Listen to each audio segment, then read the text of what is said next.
আমের কি দেখে চিনতে পারছেন এই কেডা? না চিনে থাকলে আমি আপনাকে বলি, এই যে নাক যে উইস করছে পেলাস দে সাইপে সেহন করছে এই আফায় হইছে গিয়ে বাংলাদেশের নাটকের একজন অভিনেত্রী সামিরা খান মাহি মাহি মাহি। এখন হয়তো আপনারা চিনে থাকবেন, অবশ্য না চিনে থাকলে তার একটা পুরান ভিডিও আমি আপনাদেরকে দেখাই।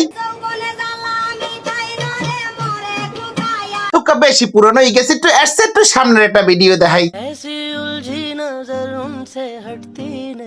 এই দেখছেন, এখন চিনতে পারছেন এই সময় কি বিউটিফুল লাগবে। ও মাই গড, অনেক অনেক কিউট লাগবে। এখন হঠাৎ করে যা করছে নাকটারে সেহন এমন করে স্টাইলে করছে মনে হয় সে বারবি ডল হচ্ছে এই ছেলে।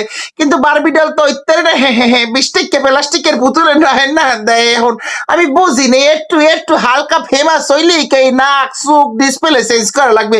আমি এটাই বুঝলাম না। একদিন কি সুন্দর বিউটিফুল লাগতে, দেখে এককালে মাইয়া মানুষের মতো লাগতে, এখন হঠাৎ করে বৃষ্টিকে পুতুলে নাহেন না দেয়।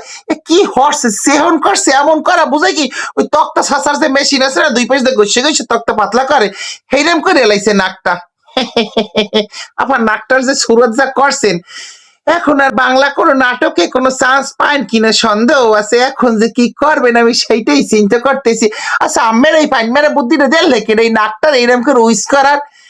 আমি একটা মন দিয়ে একটা কথা বলবো, খুবই বিচ্ছিরি লাগতেছে আমের নাকটা, বুঝছেন? আগে যা লাগতে যেমন তেমন, এখন লাগে না রোমা কিচ্ছু। কি আর বলবো, যাই হোক আপনার জন্য অনেক বড় সময় বেদনা, বুঝছেন?